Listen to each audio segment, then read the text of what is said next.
Empezamos. Vamos a hablar en profundidad de La Naranja Mecánica de Anthony Burgess. No sé cómo se pronuncia, la verdad. Pero vamos a hablar con spoilers, ¿vale? Los que no os habéis leído el libro y os lo queréis leer, pues bueno, que sepáis que va a haber spoilers, ¿vale?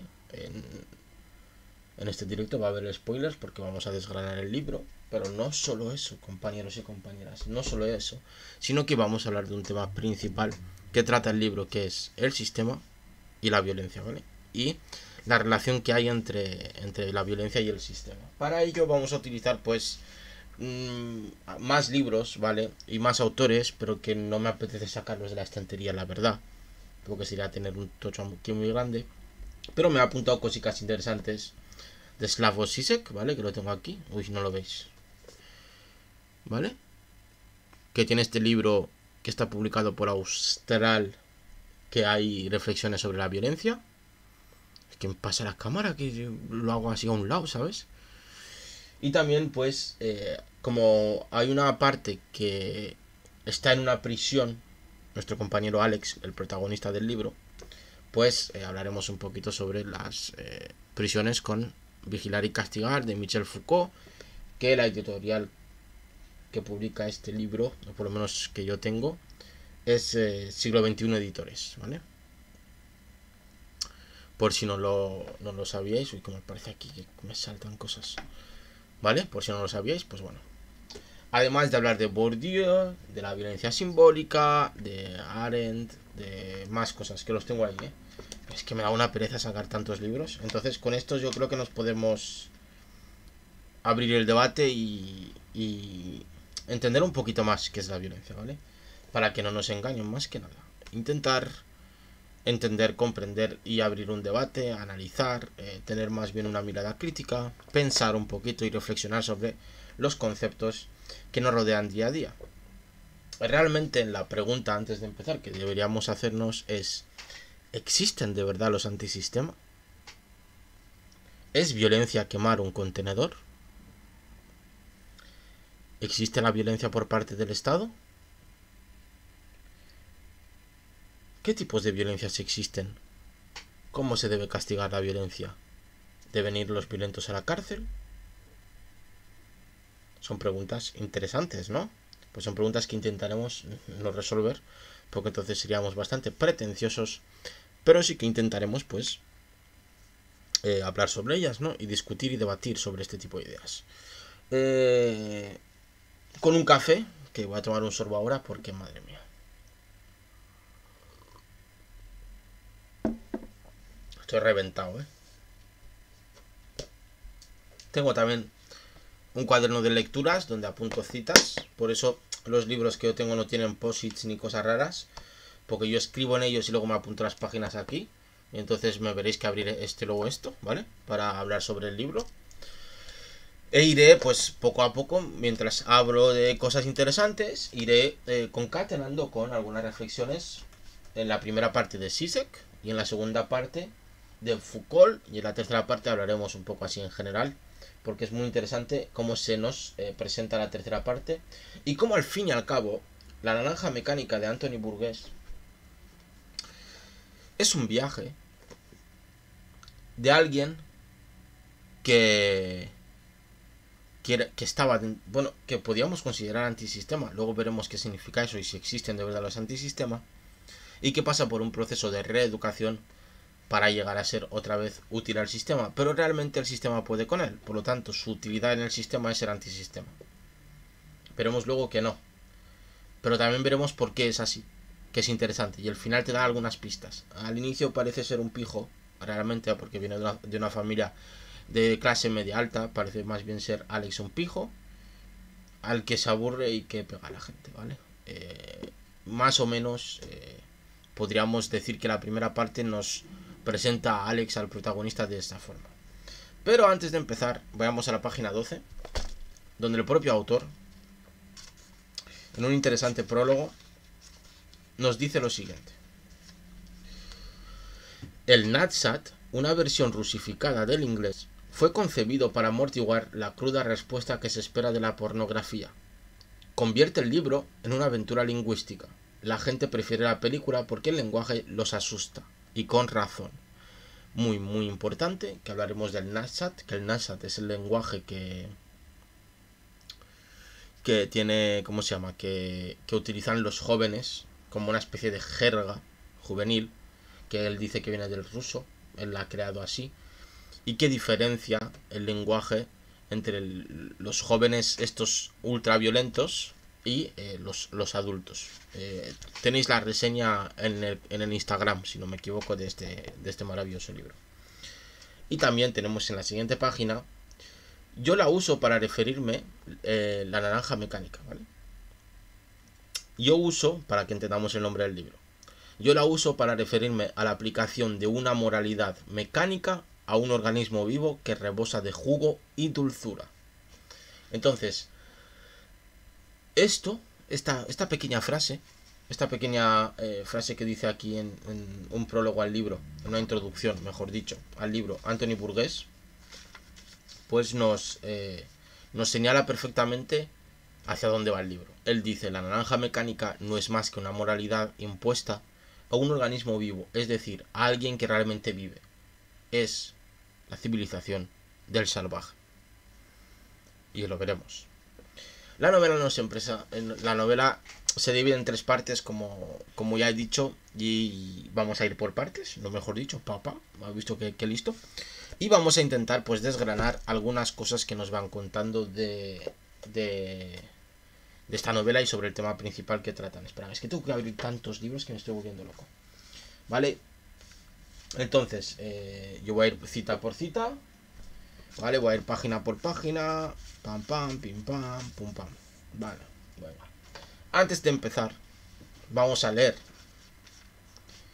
para intentar partir desde un punto común alguna reflexión que hace Zizek en el libro sobre la violencia.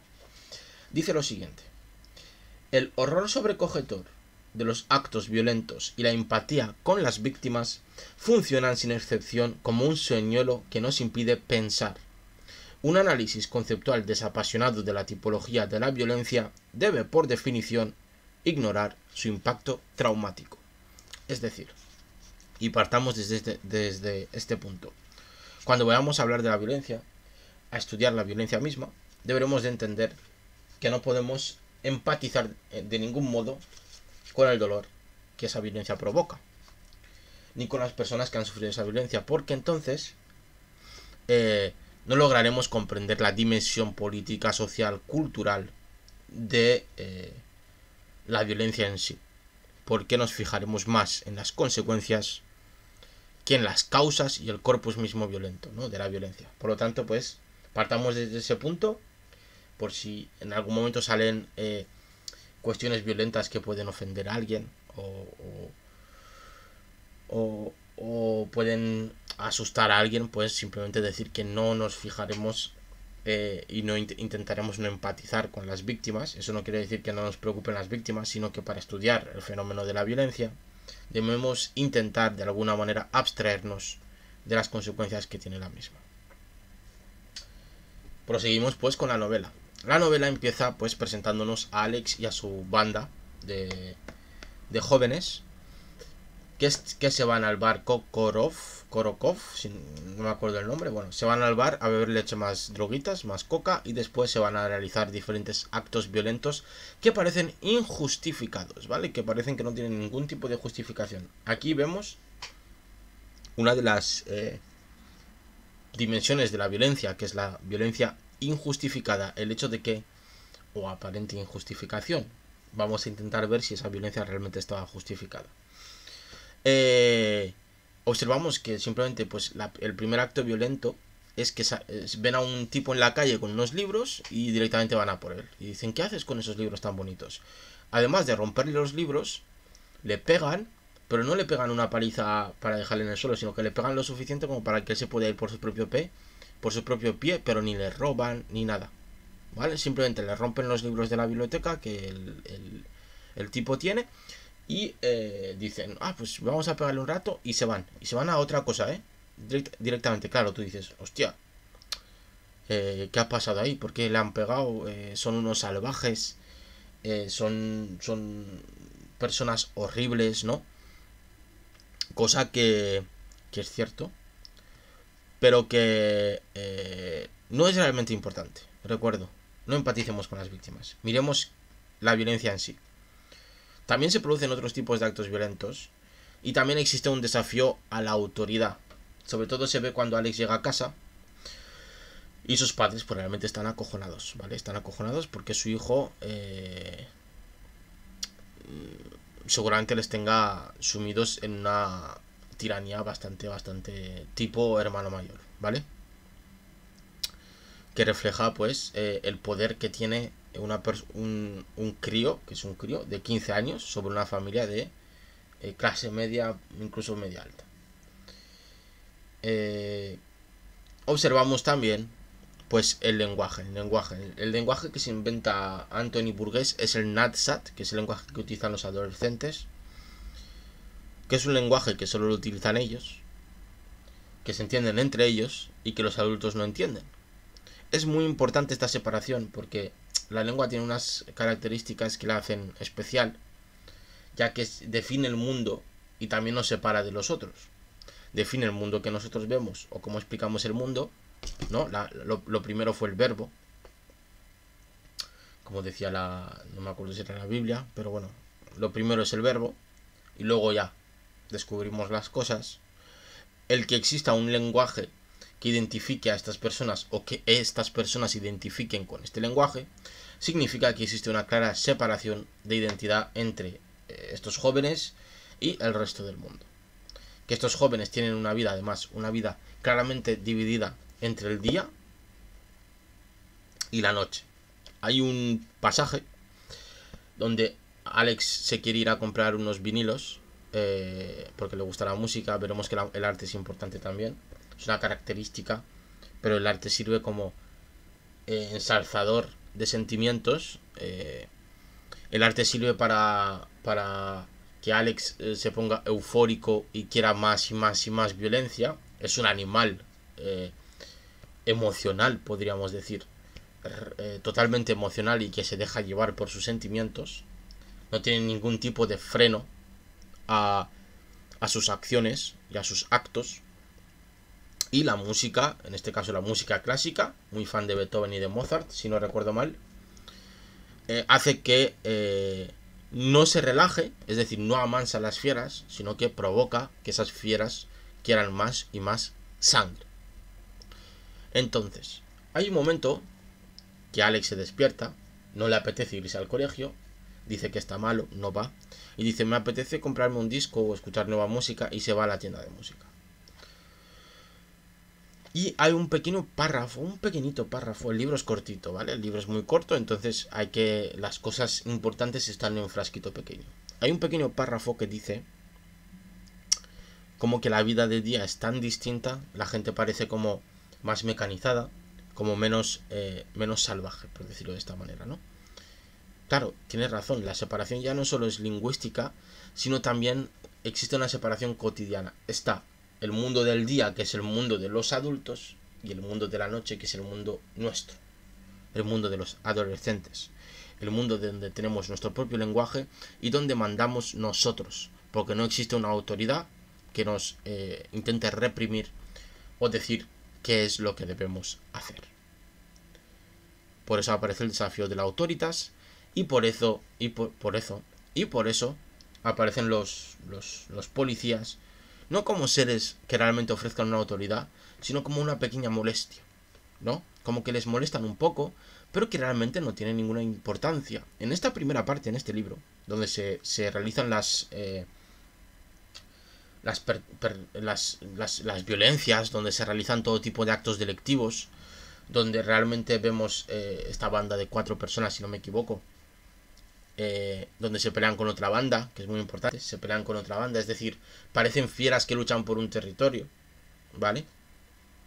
De hecho se pelean con la banda de otros chavales que son otros 4, o me parece que eran 4 o 6, no me acuerdo, donde a su jefe, Billy, creo que se llama, lo dejan casi medio muerto.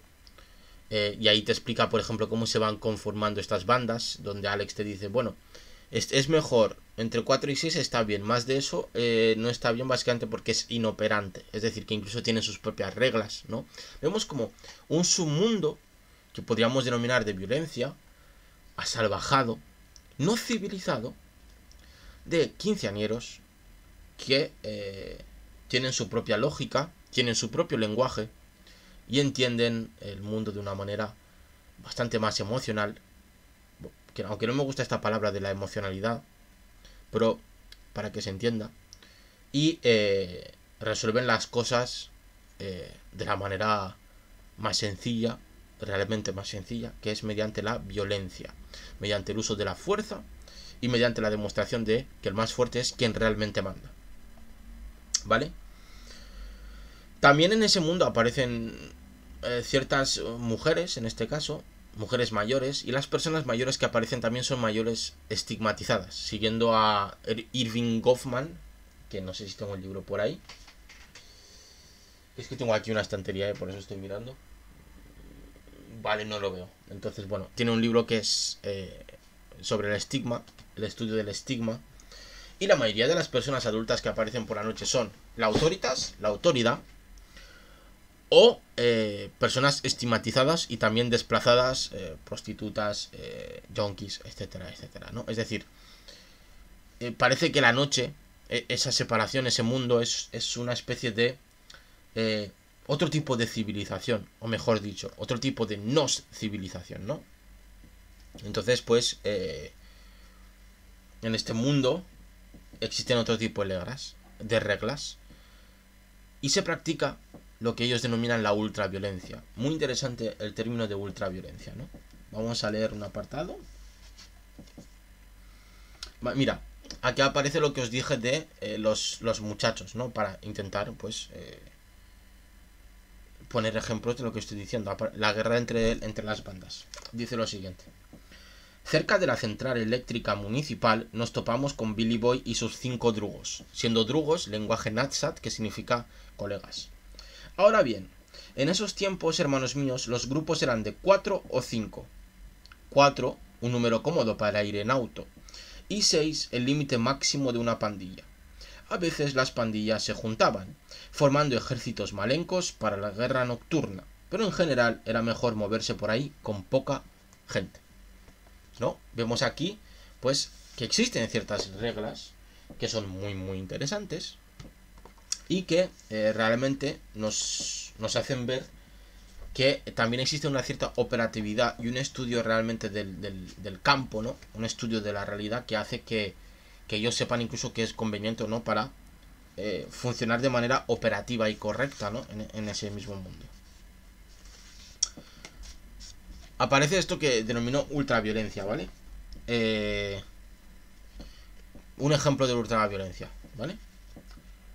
Lerdo, que es uno del grupo de Alex, le llaman así, se acercó a la de Bocha siendo la chica, que seguía haciendo crich, crich, crich, y le sujetó las rucas a la espalda, mientras yo le desgarraba esto y aquello, y los otros largaban los jajaja, y vimos que tenía unos buenos grudos jorochos que exhibían unos glasos sonrojados. Oh, hermanos míos, entre tanto yo me sacaba los pantalones y me preparaba para la zambullida.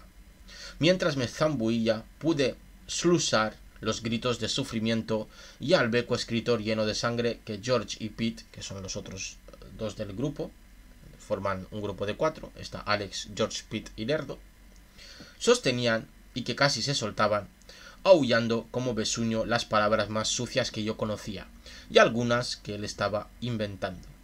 Después de mí era justo que le tocase el turno al viejo Lerdo, y lo hizo resoplando y jadeando como una bestia, sin que se le moviera un centímetro la máscara de Pip Shelley, mientras yo sujetaba a la filosa. Después hicimos cambio de parejas. El Lerdo y yo aferramos al baboseante beco escritor, que ya no luchaba casi y apenas musitaba algún slobo aquí y allá, como si estuviese muy lejos, en el bar donde sirven la leche plus, leche con droga. Y Pete y Georgie tuvieron lo suyo.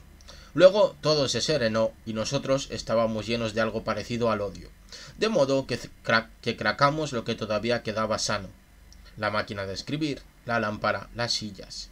Y el Lerdo, como era ya típico en él, Apagó el fuego orinando y se disponía a cagar sobre la alfombra, pues por ahí abundaba el papel. Pero yo dije, no, fuera, fuera, fuera, aullé.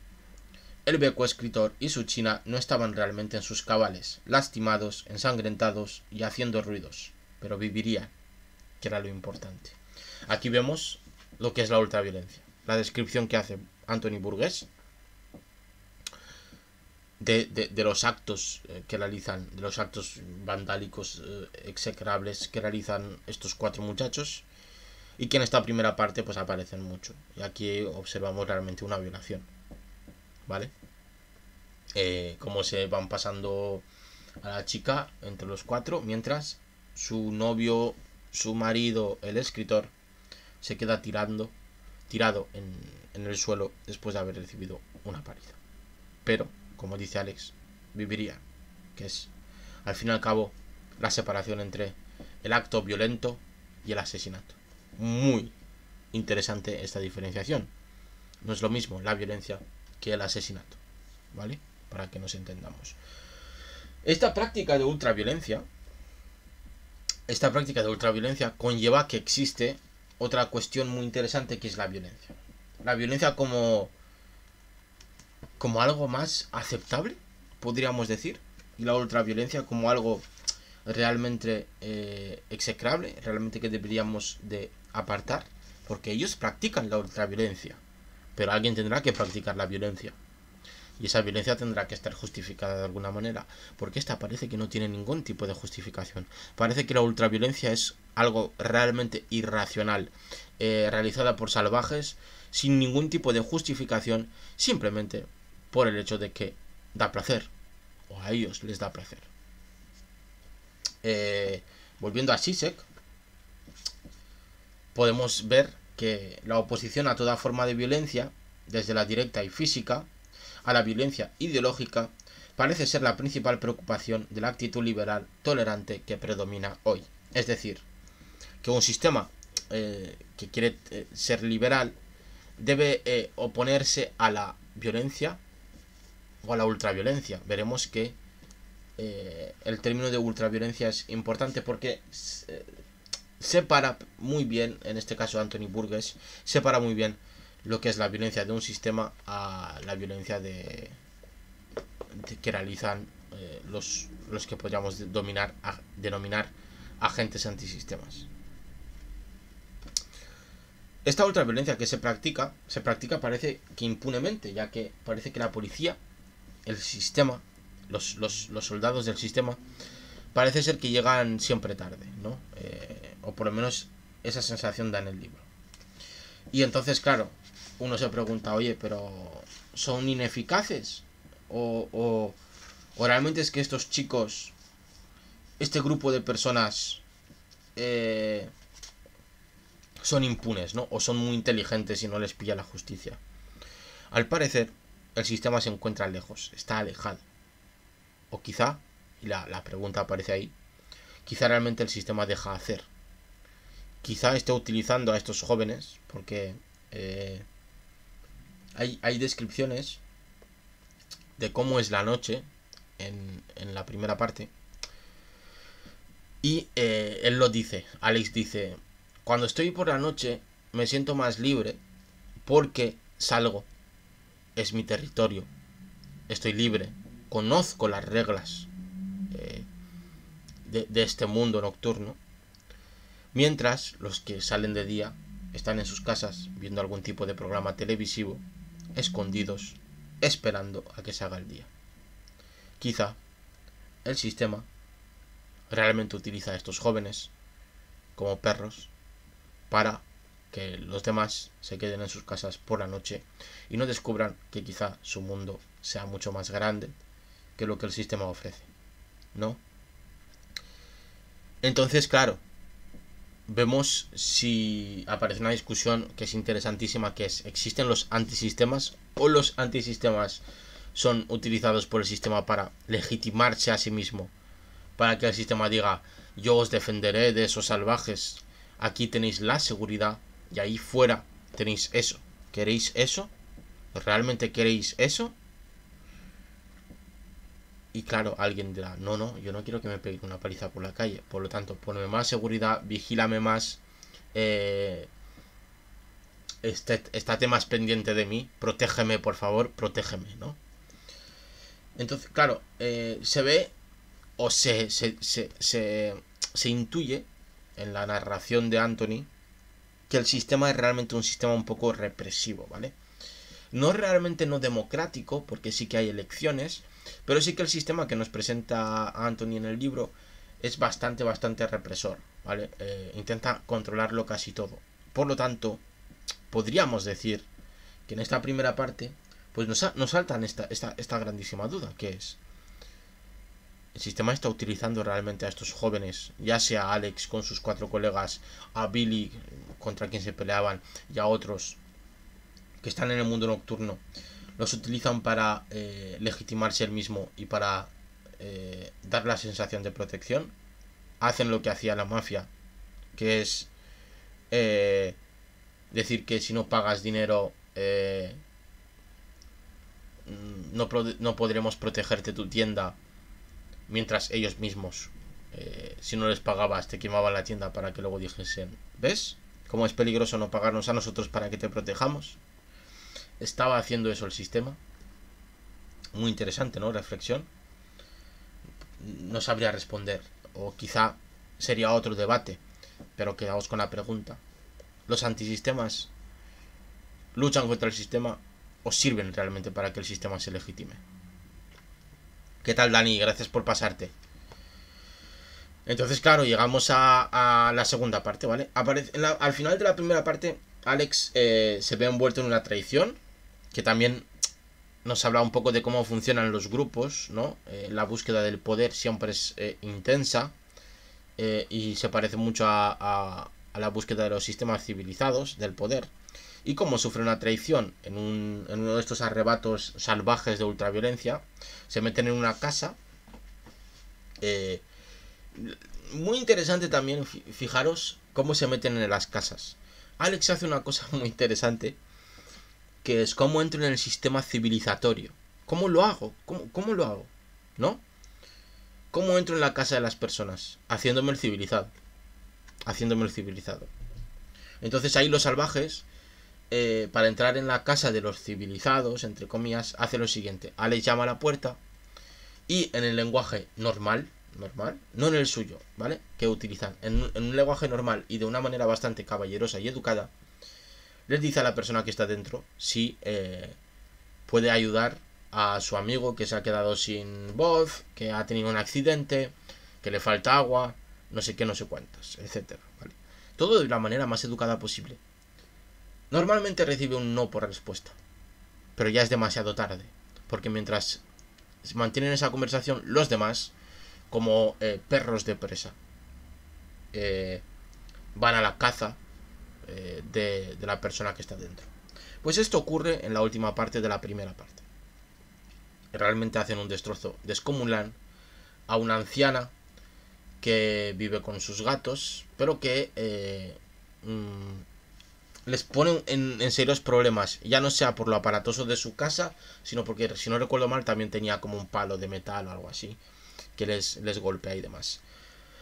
Pero realmente sale mal. Alex, que ya en momentos anteriores había visto puesto en duda su autoridad, se ve envuelto en esa casa, se ve con dificultades de salir, ya que le molesta la señora, le molestan los gatos, se cae al suelo por no sé qué, por no sé cuántas, no sé. Bueno, sale un poquito todo mal. Y aparece la policía, aparece la autoridad y le pillan. Le pillan porque sus compañeros también le han traicionado y le han dejado ahí solo. Una vez que le han pillado, va a la segunda parte, que es el correccional, ¿vale? Que es la parte en la que va a la cárcel. Pero, ¿por qué va a la cárcel y por qué se torna tan seria la cosa? Porque la mujer a la que habían atacado, ¿vale?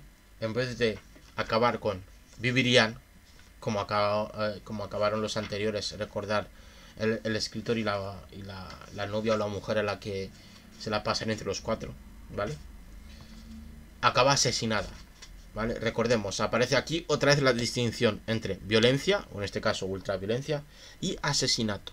Como si se utiliza la violencia, parece ser que hay una cierta tolerancia a la misma, pero una vez que traspasas el filo de la vida, esa tolerancia desaparece. Y realmente por eso va a la cárcel con 15 años. Tiene 15 años, ¿vale? Por eso va a la cárcel. Es muy interesante. Por esa distinción que Anthony la deja sutilmente, ¿no? Entre sus páginas. Deja esa distinción entre sus páginas de manera sutil. Y ahí empieza la segunda parte. En cuanto a más conversaciones sobre la violencia antes de seguir con la segunda parte que podríamos tener, pues podríamos ver que esa diferenciación entre el Nadsat, esa diferenciación entre la juventud y el mundo adulto, ¿no? Pues Zizek nos dice lo siguiente, que vivimos en una sociedad en la que se da una especie de identidad especulativa de los opuestos. Ciertas características, actitudes y normas de vida no son ya percibidas como si estuvieran marcadas ideológicamente, sino que parecen ser neutrales, no ideológicas, naturales, de sentido común. La violencia social simbólica, en su grado más puro, aparece como su opuesto, como la espontaneidad del medio en que vivimos o del aire que respiramos. Entonces hay dos cosas interesantes aquí. Una, que existe en nuestras sociedades que existe algo que es ideológico pero que tiene apariencia de neutralidad, que podríamos denominar que el sistema tiene una apariencia de neutralidad pero realmente es una estructura y un ente ideológico. Y aparece una cosa también muy interesante, que es la apreciación que hace de... que no me acuerdo ahora, que se me ha ido echando hostias, de la naturalización de algunos actos o acciones del sistema, ¿no? Que aparecen como espontáneos y como naturales, como el medio en que vivimos o el aire que respiramos, ¿no? Es decir, tenemos una violencia que parece más espontánea, más natural, más del día a día, más cotidiana, ¿no? Como una costumbre. Es decir, nos hemos acostumbrado a cierto grado de violencia, ¿vale? Y tenemos una ultraviolencia, la cual sí que es desnaturalizada, sí que no es cotidiana, sí que es algo fuera de lo común. No nos hemos acostumbrado a ella, que es la que practican estos jóvenes, estos adolescentes de 15 años. Es muy interesante darse cuenta de que nuestros sistemas aguantan y nosotros toleramos cierto tipo de violencia. Y no es por ver la televisión, no es por haber visto películas de miedo o de terror o haber jugado a videojuegos violentos. Olvidaos de eso, ¿vale? Eso ya tiene muy poco que ver. Es más bien porque el sistema necesita de cierta violencia y esa violencia nosotros la tenemos que aceptar si queremos vivir en un sistema y en una sociedad la cual nos debe proteger o por lo menos sentirnos seguros a nivel ya psicológico, ¿vale? Incluso a nivel freudiano, podríamos decir. Y que el sistema hay ciertas barreras que no tolera. Por ejemplo, lo que no toleraríamos sería la vejación de una persona hacia otra persona por la alta estima que nosotros tenemos en Occidente, sobre todo, de las libertades individuales. Lo que no toleramos es no ya solo la ultraviolencia que practican estos chicos, por ejemplo, el acto de hacer el sexo libremente con quien yo desee, eso es robárselo a alguien, que sería una violación. Eso es ultraviolencia, y Anthony también lo explica perfectamente en el libro de la Naranja Mecánica. No nos está diciendo, estos chicos lo que hacen es lo siguiente. Los actos que explica Anthony Burgess en la primera parte y que hacen que aparezca esa ultraviolencia son actos realmente que afectan a la individualidad, al individuo, a la libertad individual de las personas. Porque el primer acto que vemos es el acto de robo y de arbitrariedad en la violencia de una persona que simplemente pasea con sus libros y que va de un lado a otro, de la biblioteca a su casa, de la biblioteca a tomarse una cerveza, lo que sea, da igual, pero que de repente ve asaltada su cotidianidad, su individualidad. Además le roban sus cosas. El segundo acto es entrar en una casa directamente mientras un escritor está escribiendo y su mujer o su novia está haciendo yo que sé, y violentar a su novia, darle una paliza al escritor y ver cómo mira. Vemos que ya no solo se traspasa la propiedad privada, sino que la individualidad también queda cercenada, ¿no?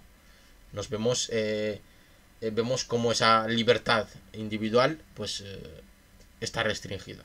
Y la última que os recuerda es importante, me parece que hay por en medio algunas, hay robos de coches, es decir, hay ciertas cosas también por en medio, pero creo que estos ejemplos dejan muy claro esta distinción que debemos tener en cuenta.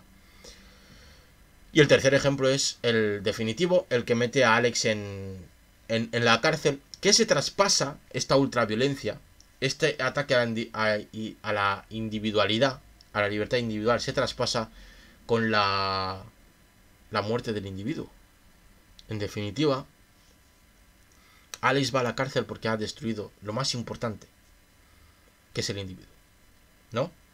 Entonces, no toleramos esta violencia, pero sí que toleramos otro tipo de violencias, que es lo que estaba ahí planteando de una manera más crítica Zizek. Que nosotros, nuestro sistema realiza actos violentos que debemos tolerar o que toleramos para intentar preservar nuestra propia libertad individual. Sobre todo aquellos actos que se basan en la ley, ¿no? Por ejemplo, un desahucio, por ejemplo, disolver una manifestación de forma violenta, ciertos actos violentos que se dejan pasar. Entonces vemos que sí que hay diferenciación entre una violencia preferida, podríamos decirlo, por el sistema y otra violencia que ataca la individualidad de las personas, que es dejada de lado, que es estigmatizada y que en este libro Anthony pues diferencia llamándola ultraviolencia, ¿no? Vamos a seguir con Zizek ahora después de ver, y luego seguimos con la segunda parte analizando el libro. Es muy interesante todo esto. Y aquí nos dice Zizek pues una apreciación diferente a lo que yo os estaba diciendo. Dice lo siguiente: quizá la lección que deba aprenderse es que algunas veces es indispensable una dosis de alienación para la coexistencia pacífica. A veces la alienación no es un problema, sino una solución. Es decir, quizá debamos darnos cuenta de que es necesario aceptar ciertas cosas para coexistir nosotros pacíficamente. ¿Vale? Quizá es interesante darnos cuenta de esto, de que nosotros aceptamos ciertas cosas que no deberíamos aceptar para estar tranquilos, al fin y al cabo. Para estar tranquilos dentro del sistema. Ya está, no hay más, ¿no? Y todo aquello que nos intranquilice o todo aquello que rompa esa línea que nosotros nos hemos puesto como la costumbre y la cotidianidad, toda cosa que rompa ese espacio, ¿no? Pues será tachado de violento, o en este caso, utilizando los términos del libro de la naranja mecánica, como ultraviolento, ¿no? Y deberá ser castigado, que lo veremos después, cambiado o reinsertado de alguna manera, reeducado para la reinserción. Veremos cómo ocurre esto. Pero seguimos con Zizek para hablar de esta primera parte, porque Zizek sí que nos propone ciertas cuestiones con el término de la violencia. Vamos a ver en cuanto al término del lenguaje. Recordemos que estos jóvenes hablan su propio lenguaje, lo que hemos dicho antes de que les separa, les reidentifica, les resignifica, ¿no? Les separa del mundo de los adultos, del mundo ese civilizado, de ese sistema, de los alienados. Importante, ¿no? El concepto, ¿no? de los alienados, y están los salvajes, ¿no? Que son ellos, ¿no? Zizek nos dice lo siguiente: en tanto que el lenguaje está infectado por la violencia, su emergencia se da bajo la influencia de circunstancias contingentes patológicas que distorsionan la lógica inherente de la comunicación simbólica.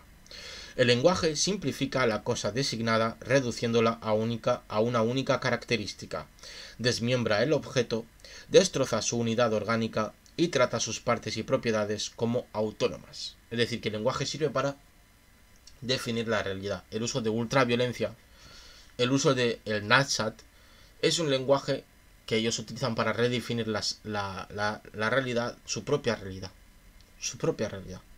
Entonces, en vez de vivir la realidad que les definen los adultos, ellos deciden vivir su propia realidad creando su propio lenguaje, ¿no? Entonces, para seguir con Zizek y para terminar con Zizek y seguir con la segunda parte del libro, vamos a ver qué más nos cuenta sobre la violencia.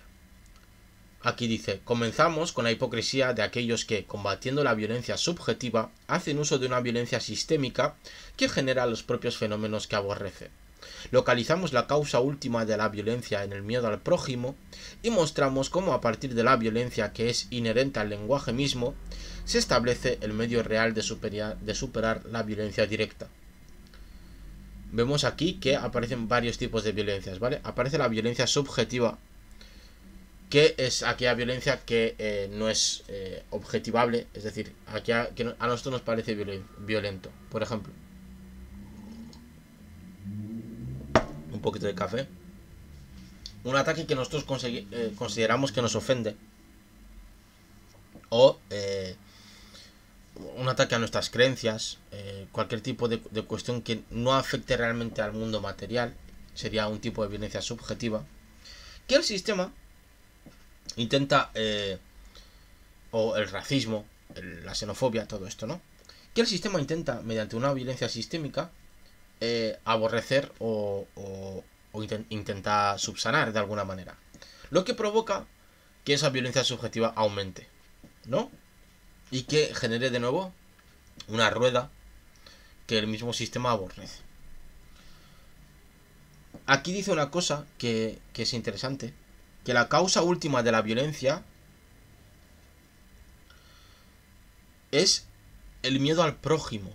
Es decir, que nuestra propia... el hecho de que nos encontremos en sociedad hace que también seamos más violentos. Porque tenemos miedo al otro, ¿no? Tenemos miedo a que el otro pueda jodernos, por decirlo así, nuestra individualidad. Que traspase unos límites, los cuales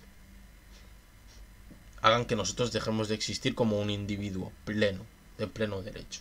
Y para ello, como vivimos en una sociedad, exigimos al sistema que nos proteja, mediante la violencia sistémica, de toda esa posible violencia que nosotros creemos que nos ocurrirá porque tenemos miedo al otro, ¿no?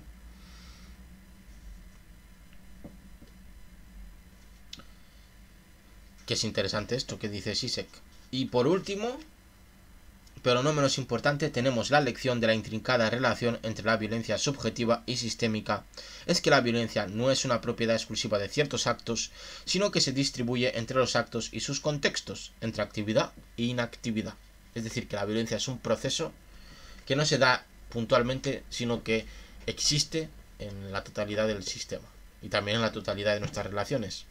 Y que se da y no se da, pero que siempre está ahí, como algo latente en todo lo que nosotros hacemos, que es a la conclusión que llega Zizek en este libro, que es sobre la violencia, 6 reflexiones marginales de la editorial de Austral, que nos ha servido también para intentar aumentar el conocimiento, sobre todo de esta primera parte.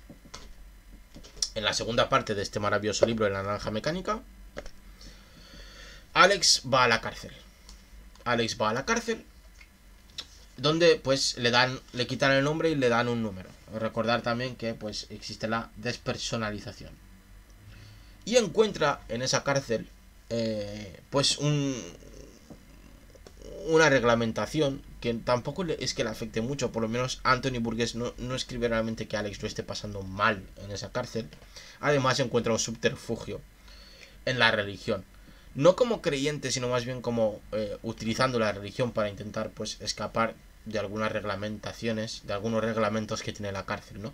Y encuentra a la capilla y el capellán de la cárcel, que dice que hay 5 capillas en esa cárcel. Es decir, que también aquí Anthony Burgess nos da, ¿cómo se llama? Nos da pistas sobre, además de que vivimos en un sistema un poquito represor, también es muy religioso. Es decir, si aquí Alex ha encontrado un escape de algunas reglas mediante el uso de la religión, también que una sociedad sea muy religiosa, según Anthony Burgess, nos estará diciendo que viven en un tipo de sistema muy represor y que para escapar de ahí tienen la religión, para escapar de algunas reglas, que utilizan la religión como vía de escape. Entonces, cuanta más religión, más represor sería el sistema en el que vive una persona. Muy, muy interesante esta manera de entender la relación entre la religión y el sistema político y social. Y nos dice lo siguiente. Yo estaba al fondo de la capilla, había 4 en la estaja 84F, es decir, en el ala 84F había 4, en un solo ala había 4 capillas. Cerca de donde los guardias, los chasos, estaban apostados con los rifles y las quijadas sucias y bolches azules y brutales, y podía videar a todos los plenios sentados, slusando el slobo del Señor. ¿Veis el lenguaje Nadsat, no? No voy a traducirlo, ¿vale? Si lo entendéis bien, y si no, Pero lo interesante aquí es que las armas no pasaban sobre un punto. Y que lo que hacía la iglesia era igualar a todos, ¿no? Porque incluso los guardias, incluso los carceleros, incluso aquellos que estaban por encima de los presos, también rezaban de la misma manera, ¿no? Entonces a partir de la capilla se igualaba de alguna manera. También dice, se estarán la vida entera en instituciones como esta, entrando y saliendo, aunque la mayoría estará más adentro que afuera. O se proponen escuchar la divina palabra y comprender los castigos que esperan al pecador recalcitrante en el más allá, así como también en este mundo. Esto le dice el capellán, ¿no? Un montón de condenados idiotas, todos ustedes vendiendo el derecho de primogenitura por un plato de lentejas. La emoción del robo, de la violencia, las tentaciones de una vida fácil, ¿valen la pena cuando tenemos pruebas innegables? Sí, pruebas incontrovertibles de que hay un infierno. Lo sé, amigos míos. He tenido visiones de un lugar más sombrío que cualquier prisión, más ardiente que todas las llamas del fuego humano, donde las almas de los pecadores y de los criminales recalcitrantes como ustedes, y no se burlen, malditos sean, no se rían, criminales como ustedes aúllan en una agonía infinita e insoportable, la nariz sofocada por el olor de la podredumbre, la boca atosigada por la basura ardiente, la piel que se les cae a tiras y se les pudre, y una bola de fuego que arde quemándoles las entrañas desgarradas.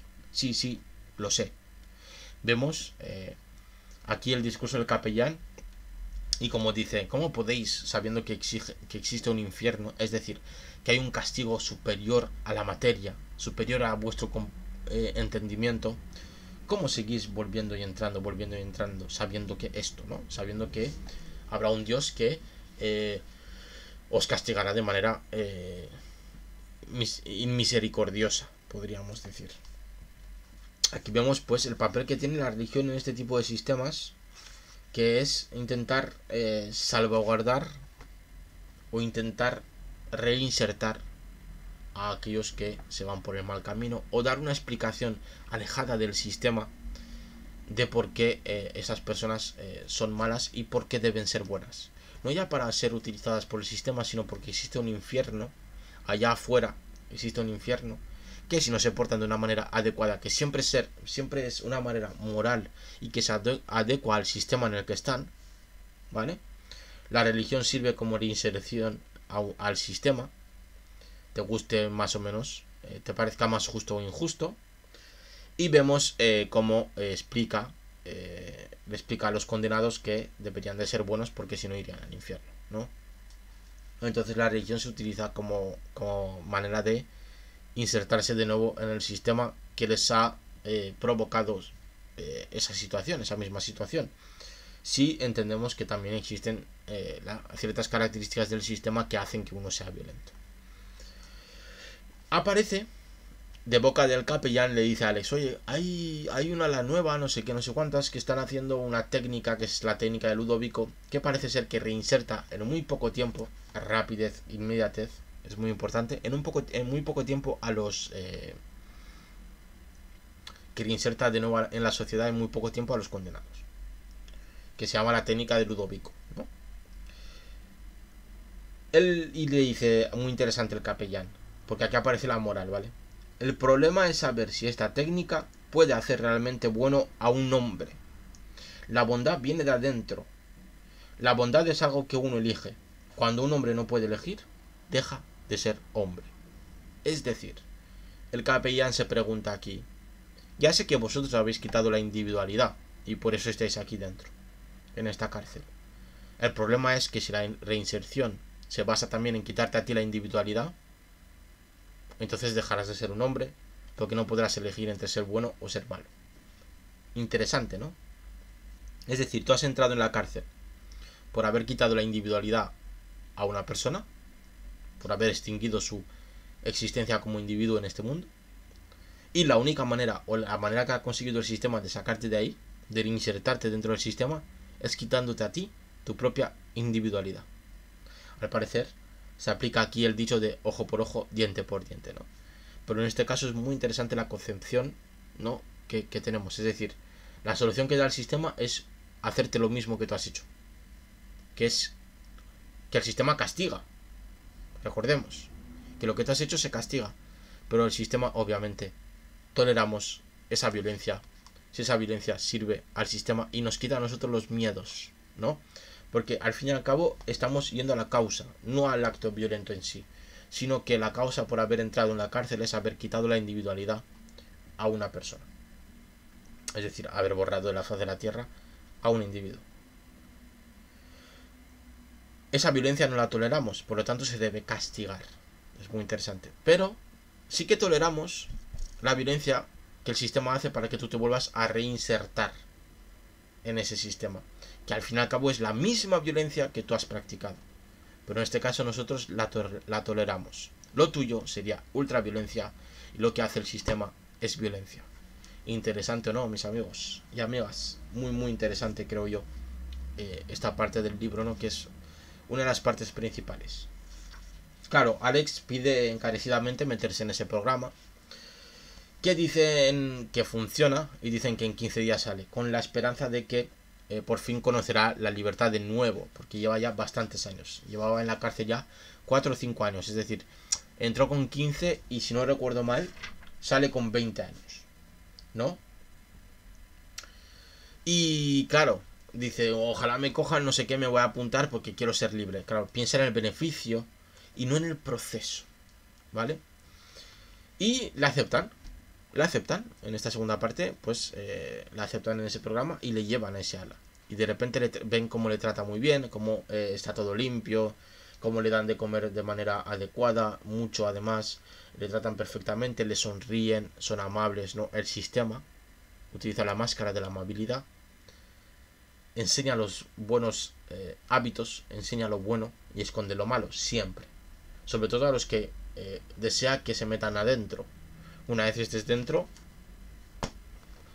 búscate la vida, como sea, ¿vale? Pero desde fuera se maquilla muy bien y intenta mostrar sus mejores galas, ¿no? Y enseñarte lo mejor que tiene, o aparentemente lo mejor que tiene. Pero una vez estés dentro, búscate la vida, ¿no? Vamos a ver qué es lo que dice, lo que piensan, pues, estos médicos que hacen este tipo de programa sobre la reinserción, ¿no? Dice, el gobierno no puede continuar aplicando teorías penales pasadas de moda. Amontonamos a los criminales en una cárcel y vea lo que ocurre.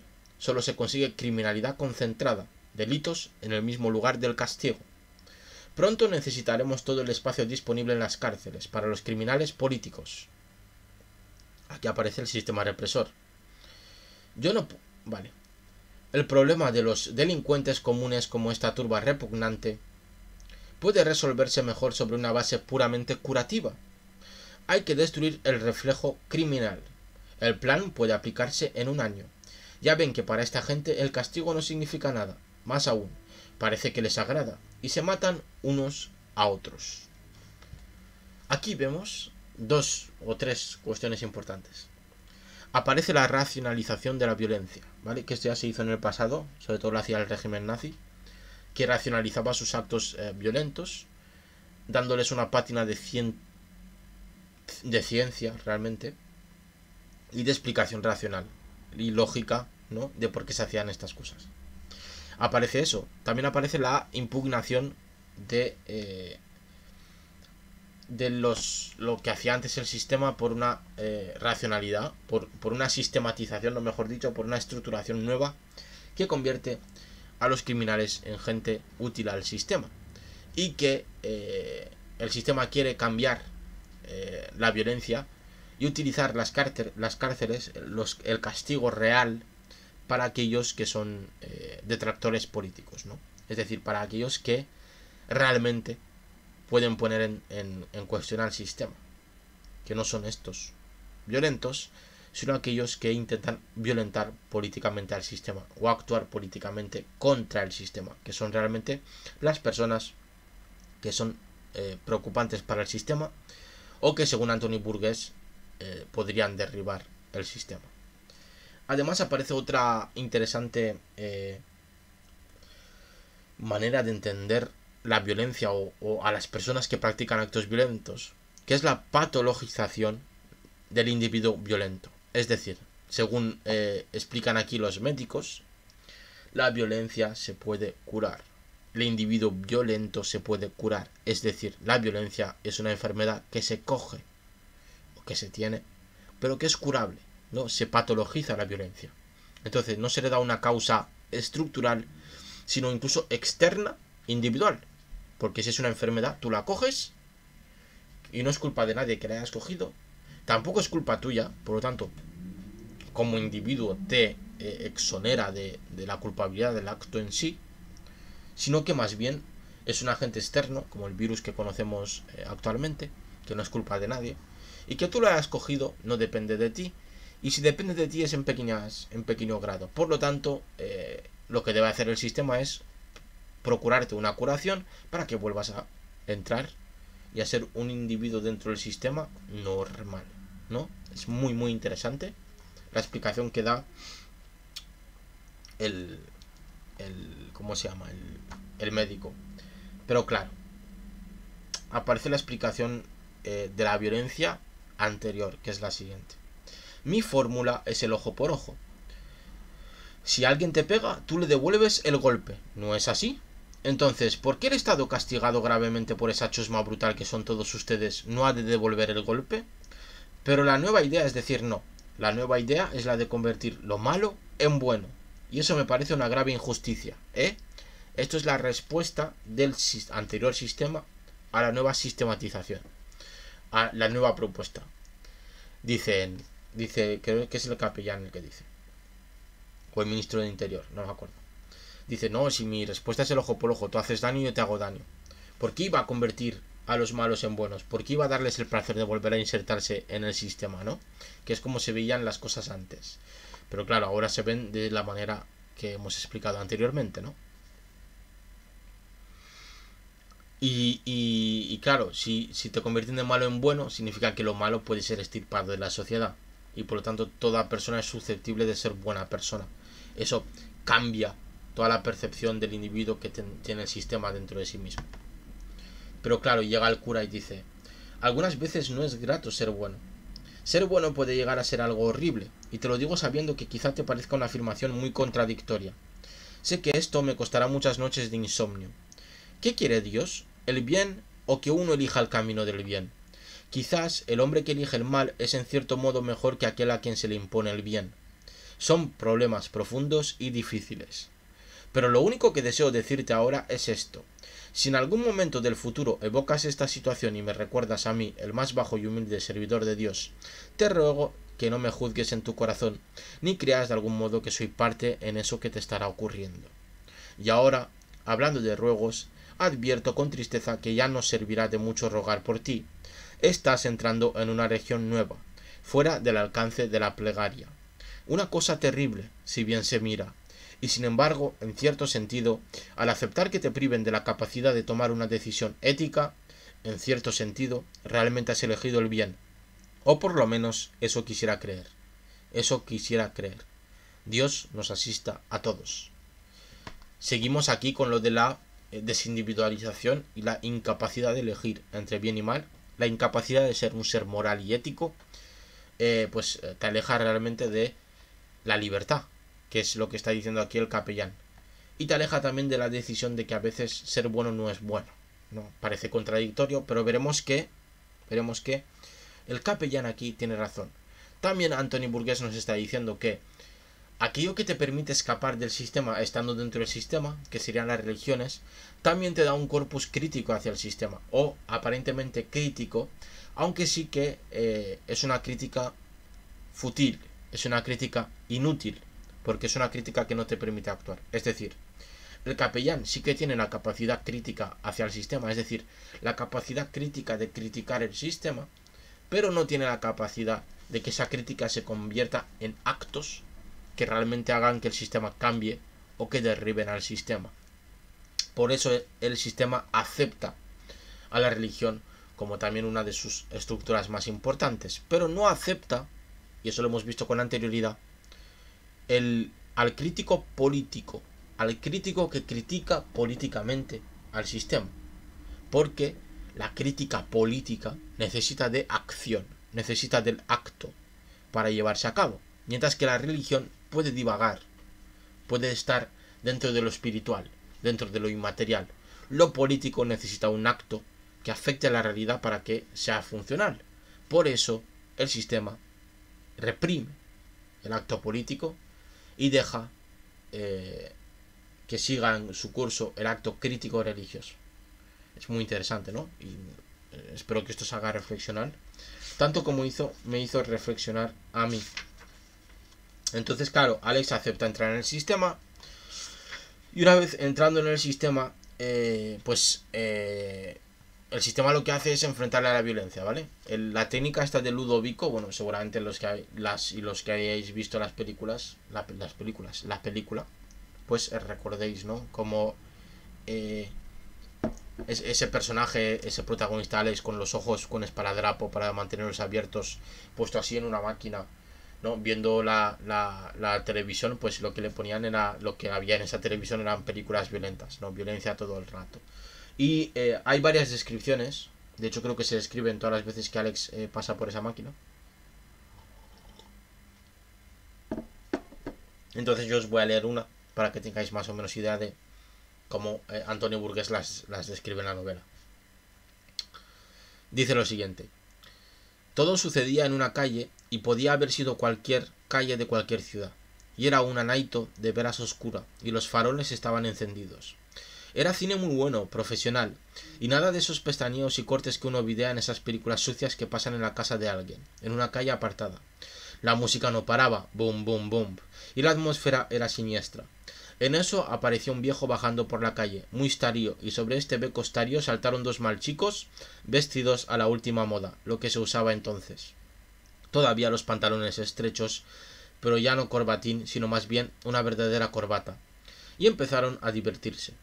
Se eslusaban bien los gritos y los gemidos del beco con mucho realismo, y también la respiración pesada y el jadeo de los dos malchicos que lo chocaban.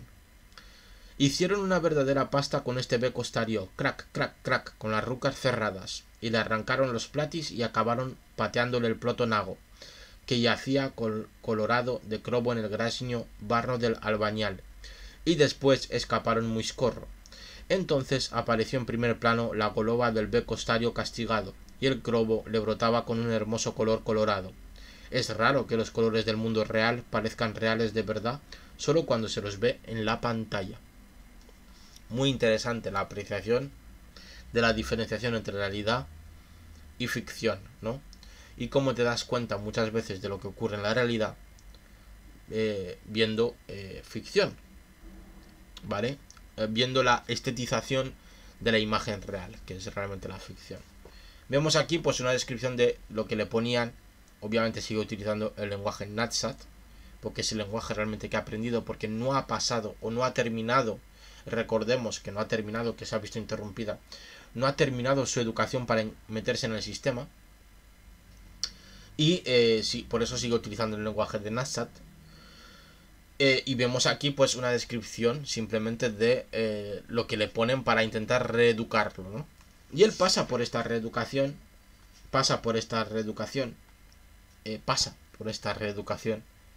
constantemente durante 14-15 días, ¿no? Y cada vez que ve esto, lo que hace el programa este de Ludovico es que cada vez que ve algo violento, pues le entren náuseas, se encuentre mal, tenga ganas de vomitar e incluso se desmaye.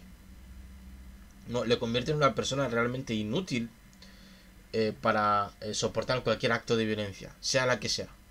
De hecho, hay momentos en los que incluso él tiene ganas de ser violento, pero le entran las náuseas y no puede serlo.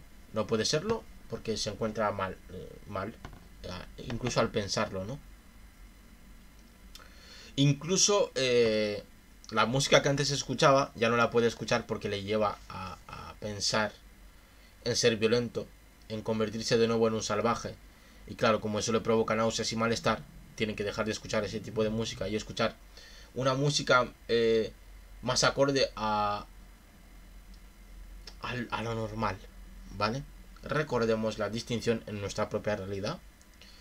Cuando decían, sobre todo en el Estados Unidos quizá más reaccionario que ha existido, que es el Estados Unidos de los 60, de los 50, con el macartismo, con esa especie de moralidad subyacente y no subyacente que se intentaba imponer a la sociedad, donde cualquier música que escuchaban los jóvenes era vista como música satánica y la música normal era la música que escuchaban los adultos, ¿no? Entonces, aquí sí que podemos ver una apreciación que hace Anthony Burgess, como que la música clásica es aquella música que escuchan los jóvenes y que es esa música que les hace ser violentos, ¿no? Que les hace o que aumenta, ¿no?, esa violencia. Y la música que deberían de escuchar para ser personas normales es la música que el sistema provee como la música normal, por decirlo de esta manera.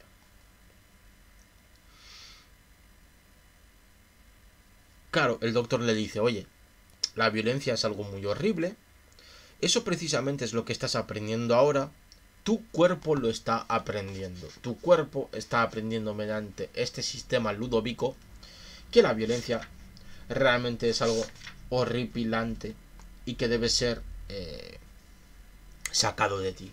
Entonces, cuando ve algo violento, no, pues le pasa lo siguiente, ¿no? Quería vomitar, así que me levanté temblando para salir al corredor donde estaba el viejo VC. Pero saben, hermanos, habían cerrado la puerta del dormitorio con llave, y al volverme videé por primera vez que había barrotes en la ventana. Y entonces, cuando extendí la ruca para retirar la vacinilla guardada en la malenca mesa de noche, al lado de la cama, videé que no tenía modo de escapar de todo esto. Es decir, que a pesar de lo bueno del sistema, ¿no? Recordemos que entró viendo la cara bonita del sistema, le daban buenos platos de comer, le trataban bien, le sonreía. Al final se dio cuenta de que estaba atrapado ahí dentro y de que realmente eso también era una cárcel, de que no había salido de la cárcel. A pesar de que todo era más bonito y más nuevo, de que le trataban mejor, realmente seguía estando en la cárcel, ¿no? Muy, muy interesante, ¿no?, este apartado. Seguía habiendo guerras, seguía estando ahí tal, no sé qué, estaba muy bien ahí dentro, pero muy mal porque le obligaban a ver películas, cada vez dejaba de ser más violento, cada vez le gustaba menos la violencia y así sale de ahí, ¿no? Llegamos a una tercera parte en la que el nuevo Alex se enfrenta al exterior.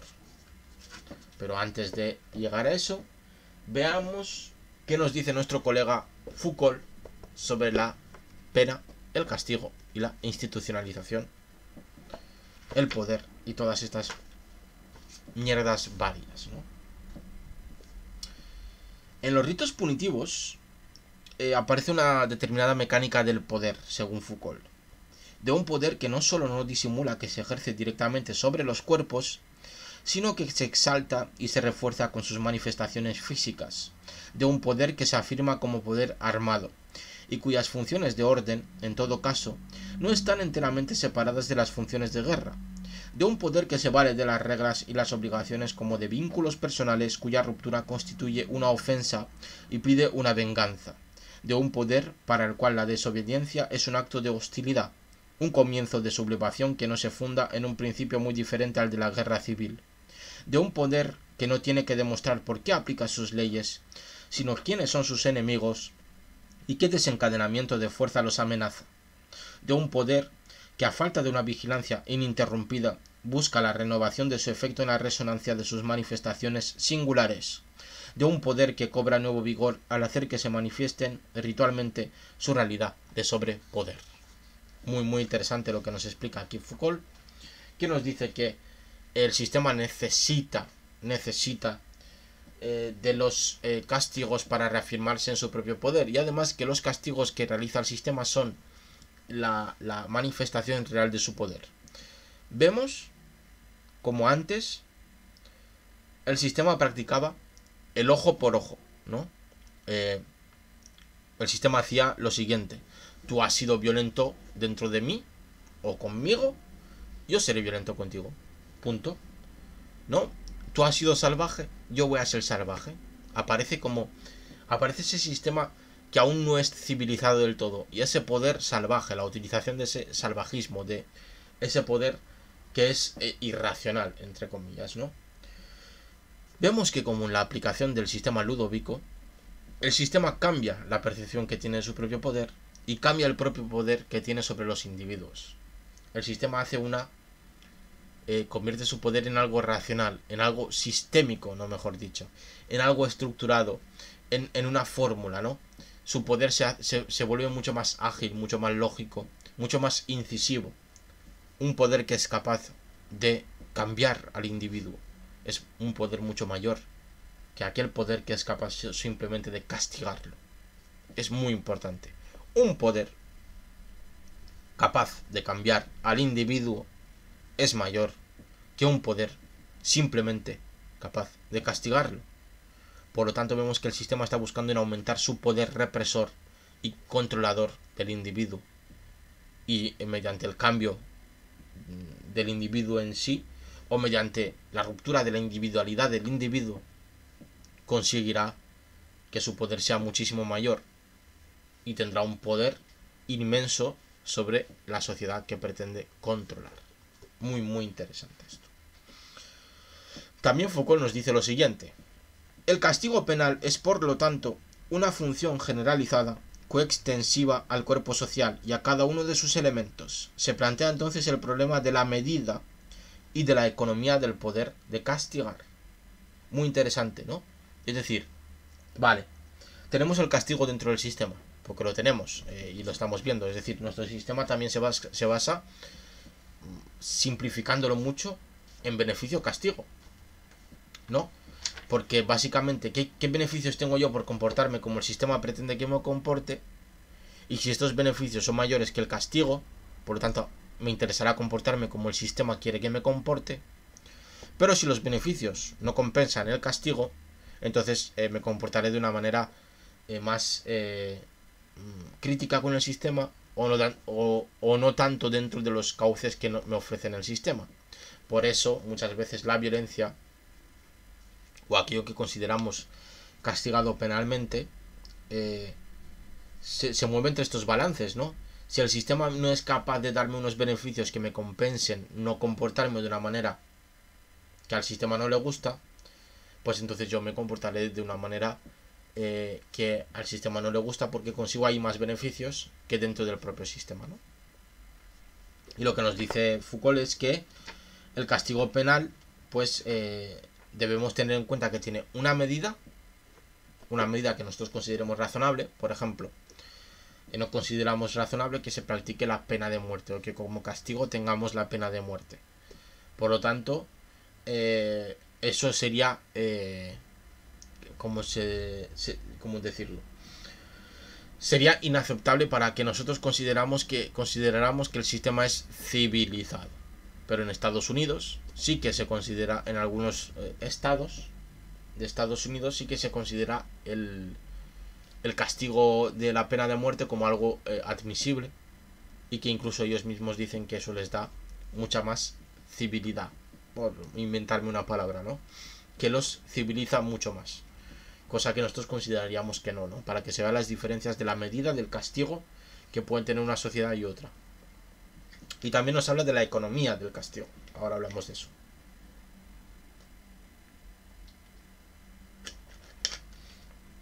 Que no solo se trata de el dinero, de hecho Foucault no se refiere a eso, sino de cómo distribuyes ese castigo a lo largo del tiempo y del espacio, ¿no?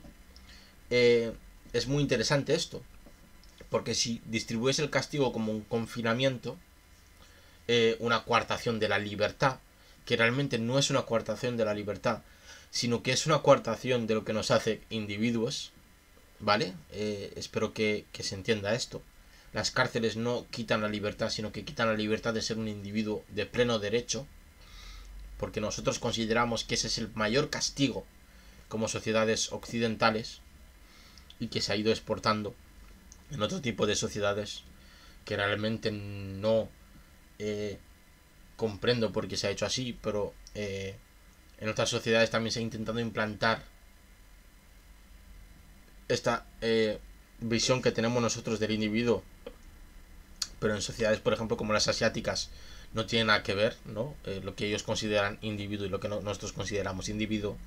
Entonces se trata de economizar o de ver cómo castigamos a este individuo y cuánto tiempo le castigamos y por qué lo hacemos y cuánto nos cuesta castigarle ese tiempo, ¿no? Por eso nuestras penas son en años y no en como diría, en el castigo en sí, ¿no? Nuestra economía es en años. Cuanto más años están metido en la cárcel, más tiempo estará encarcelado o castigado tu individualidad, porque no podrás ser libre realmente. No se trata tanto de darte un castigo fuerte en un periodo corto de tiempo. Por ejemplo, imaginaros, pues si tú has matado, yo también mato a alguien de tu familia, eso es un castigo también, sería una pena, pero sería una pena que no atacaría al individuo como tal, sino que atacaría a lo que el individuo quiere o tiene más de cerca, y que simplemente te quitaría una cosa por otra, ¿no? Y no sería un castigo que se alargaría en el tiempo, sino un castigo que simplemente sería puntual, un momento, y ya está. Ya has cumplido con la pena, por lo tanto puedes seguir siendo un individuo de pleno derecho, ¿no? Y vemos que tiene mucho que ver con la pena, o con la discusión que tiene en el libro Anthony Burgess entre los defensores o aquellos que intentan defender el antiguo sistema de castigo y los que llegan con el nuevo sistema ludovico de castigo, que intentan defenderlo y decir lo vuestro es viejo, lo mío es nuevo, ¿no? Porque ahí cambia tanto el castigo, la medida, como la economía o la economía, como la economización de ese castigo, ¿no? Cambian los dos conceptos, ¿no? Porque cambia el castigo porque ya no se necesita el tiempo como cambia el castigo porque ya no es la pena la que conduce a el castigo, sino que es la desindividualización del individuo la que se castiga, ¿no? Es decir, si tú has quitado al individuo su pleno derecho de vivir, de existir, el castigo será quitarte a ti, mediante el sistema ludovico, el pleno derecho de existir y de vivir como individuo. No dejarte ser un hombre que pueda decidir entre el bien y el mal, sino simplemente que no puedas hacer el mal, que no es una decisión, que es un castigo realmente.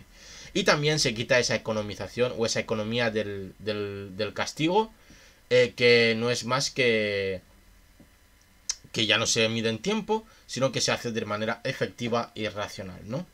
También Foucault nos dice que existen varios tipos de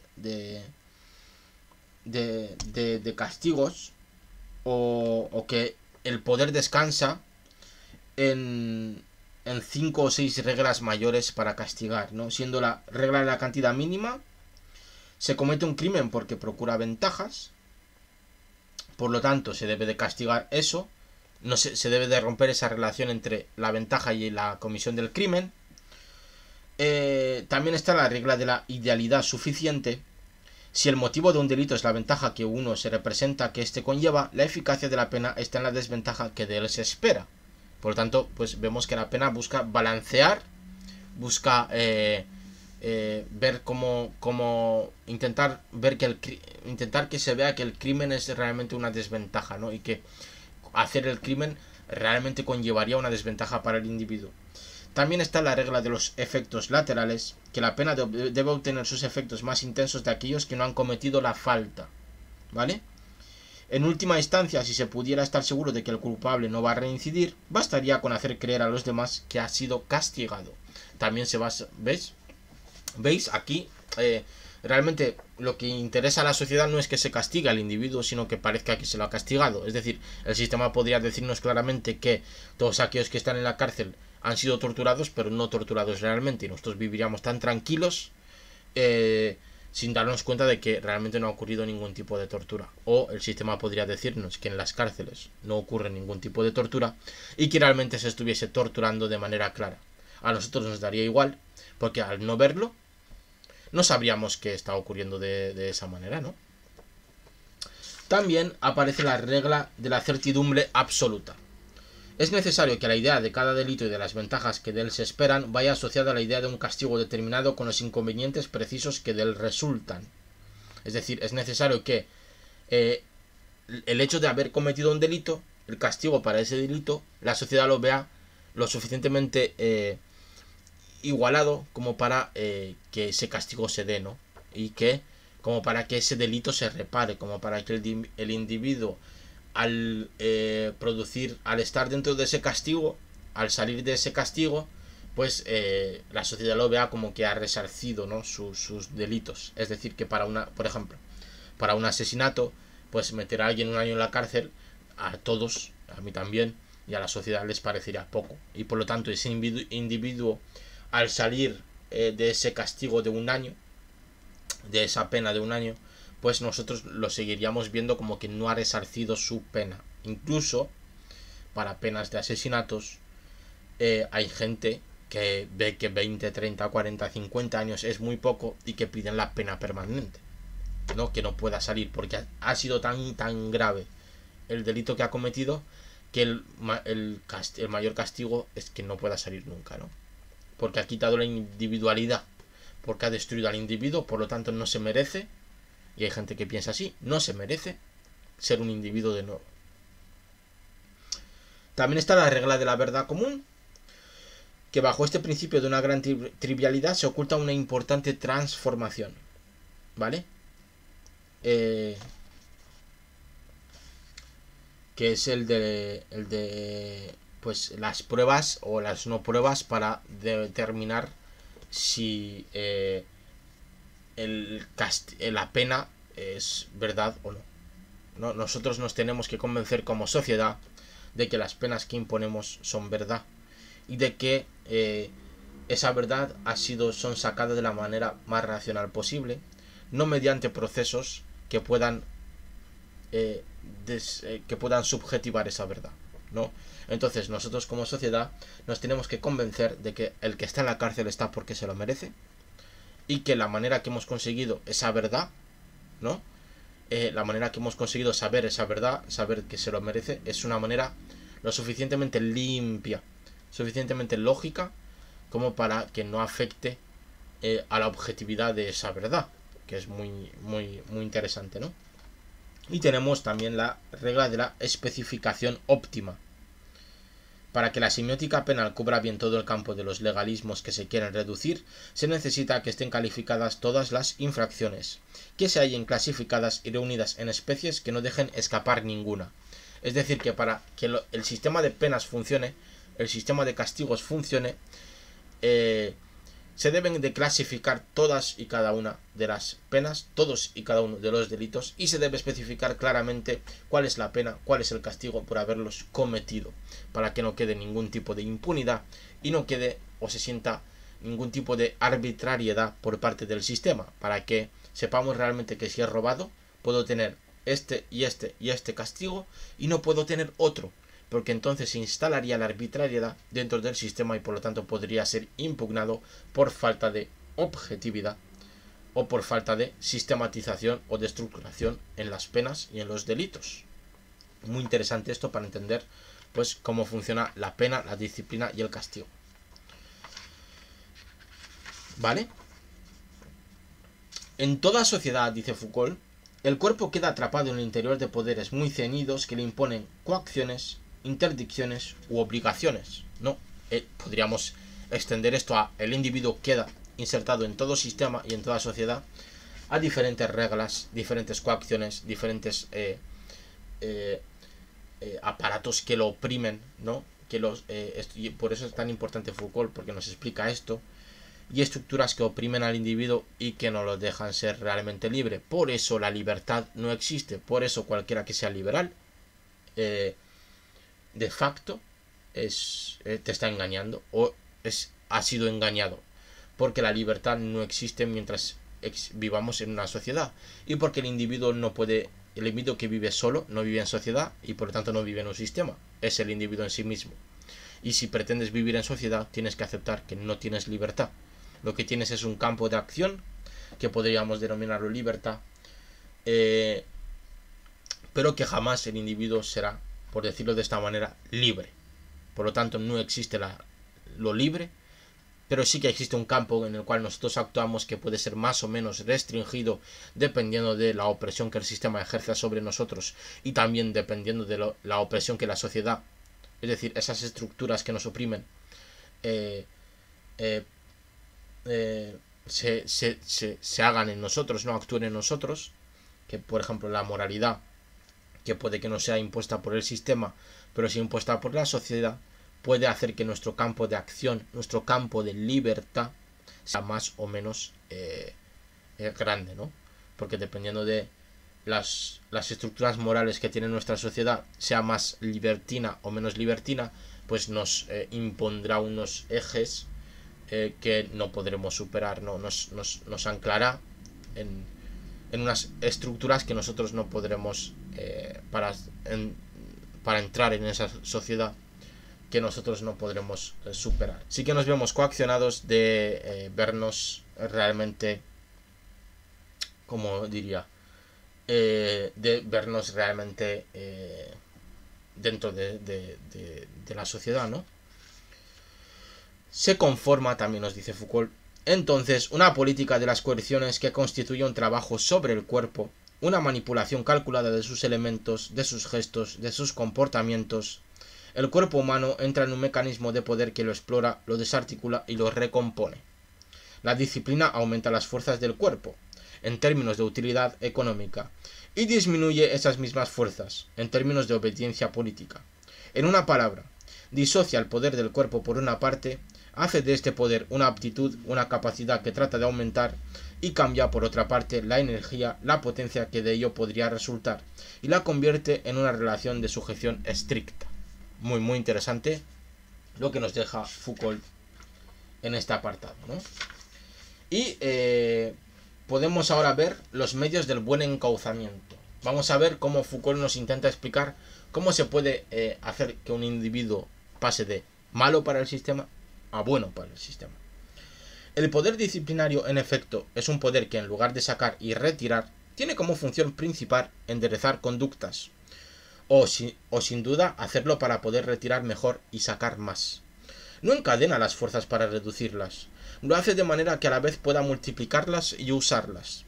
La disciplina fabrica individuos, es la técnica específica de un poder que toma a los individuos a la vez como objetos y como instrumentos de su ejercicio.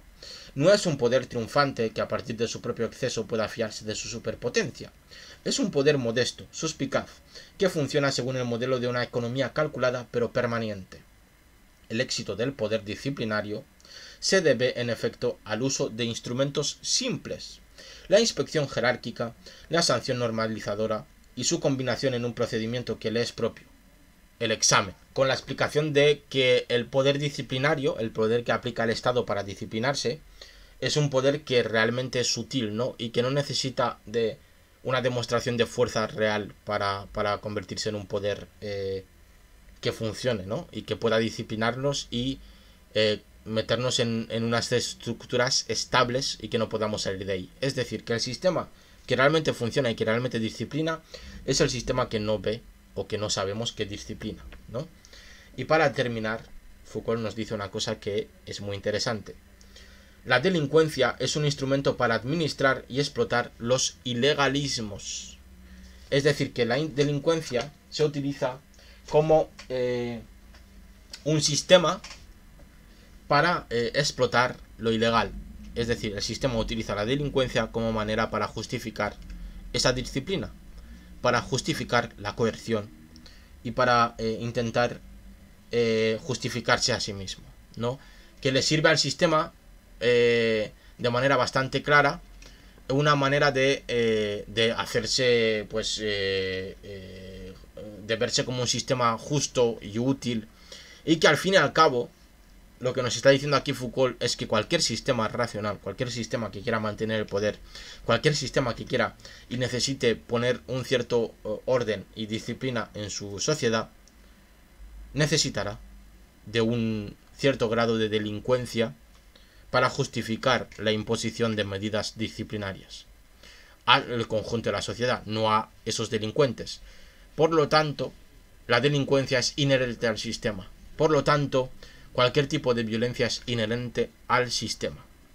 Y, por último, y para terminar, llegamos a la parte 3, que es la parte quizá más interesante, que es cuando Alex sale de ese sistema.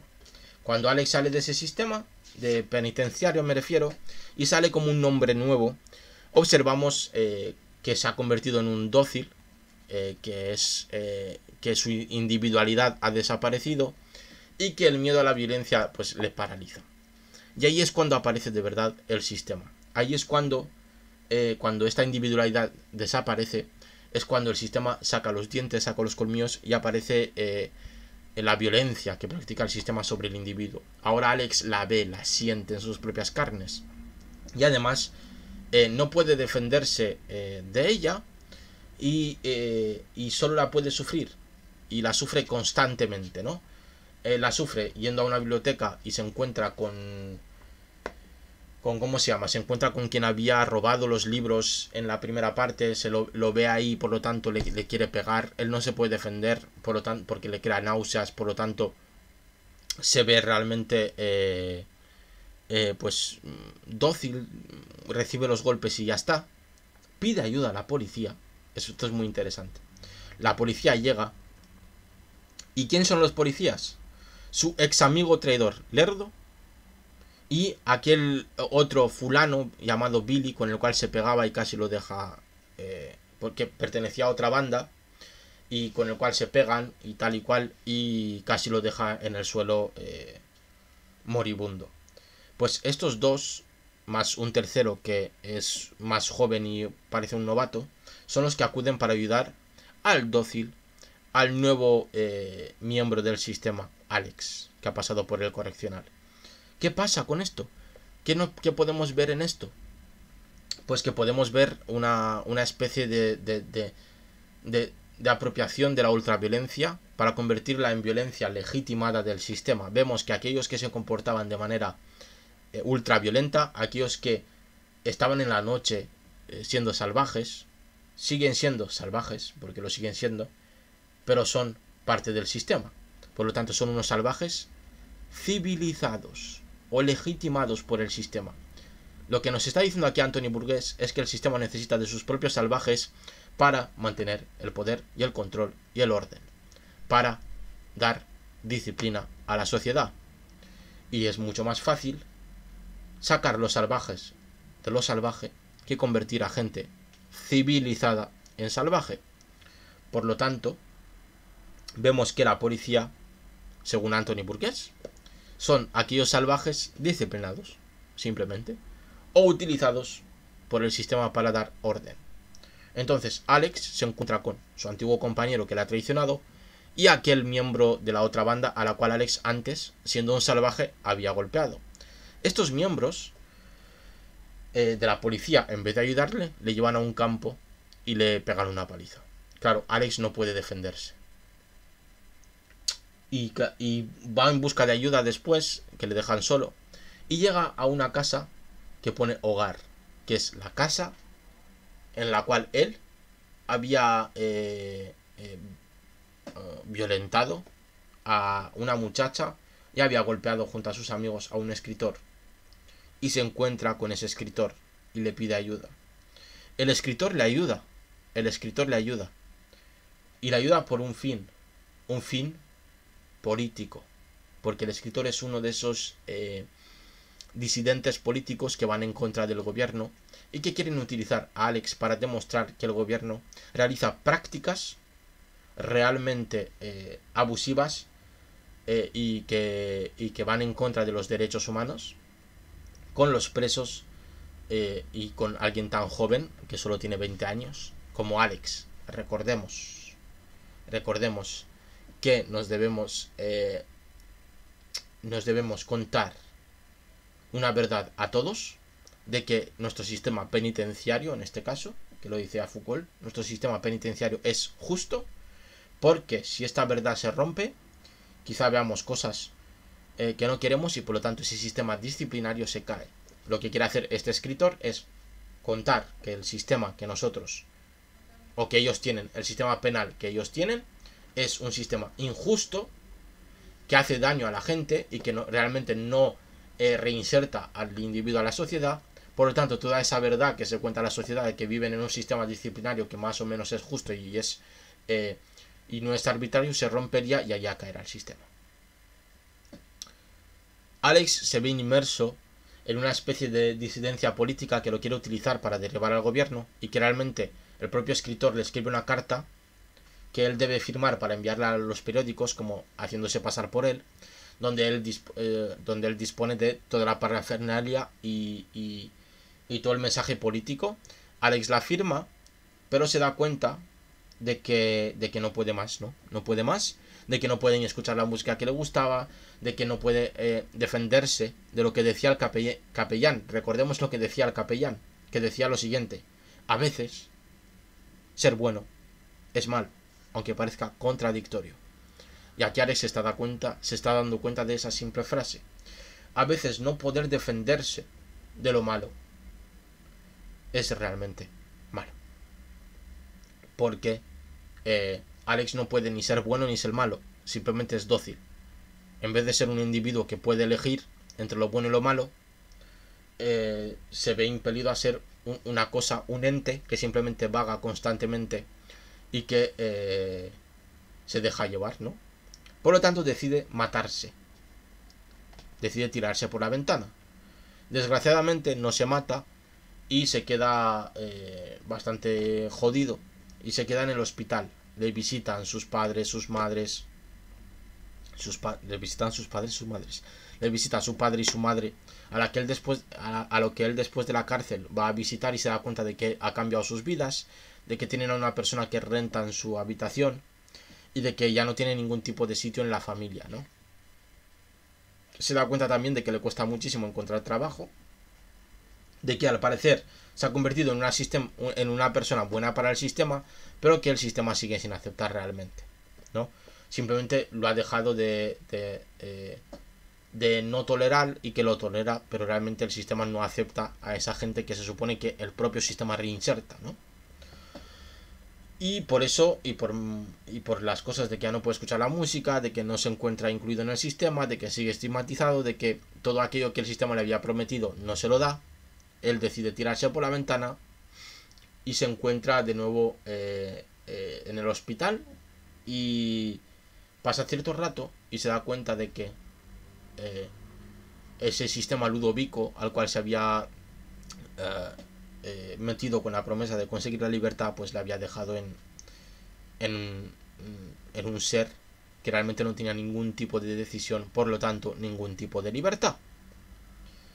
Una vez se ha caído, una vez se demuestra que los disidentes políticos le habían utilizado, aparece el ministro de Interior dentro de su habitación del hospital y le dice que le curará de aquel sistema que él mismo había impuesto, y se hace una foto con él, como dándose alardes de que él ha salvado a ese joven del maldito sistema que habían impuesto algunos, y que los disidentes políticos que ya están en la cárcel son aquellos que habían hecho el mal a este joven. Es decir, incluso para volver a ser el de antes, el joven sigue siendo utilizado políticamente, y el sistema sabe muy bien cómo romper las dinámicas de crítica y cómo aprovecharlas para sí mismo y seguir teniendo la legitimidad que tenía antes.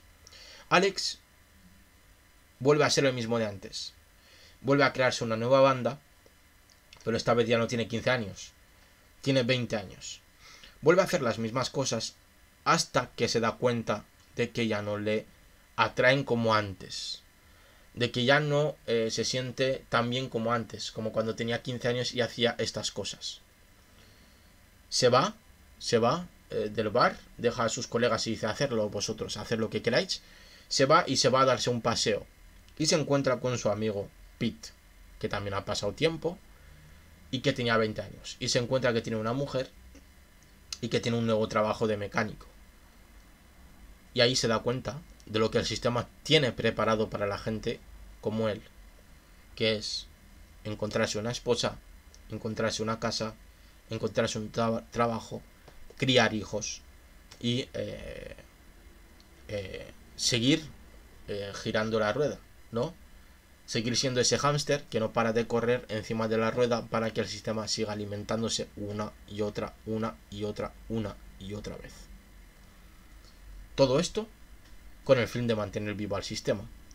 Cuando Alex se da cuenta de eso, y ahí acaba el libro, va en busca de su esposa. Va en busca de una mujer que pueda prometerle esa vida, que pueda insertarle de nuevo en el sistema y que pueda hacerle una persona normal. Que deje de ser alguien que hable Nadsat para ser alguien que hable el idioma que hablan todos. Para convertirse en un hámster que dé vueltas y vueltas en la rueda del sistema y no verse estigmatizado ni desplazado y no volver a ser reeducado nunca más.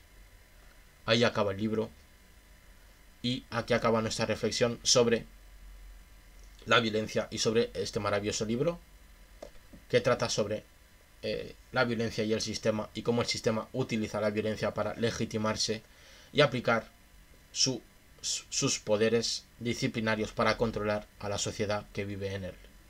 Hemos utilizado reflexiones de Zizek, de Foucault y también de Bourdieu en algunos momentos, hablando sobre todo de la violencia simbólica. Yo lo dejo aquí, ha sido un directo largo, pero yo creo que ha sido muy interesante y nos vemos en próximas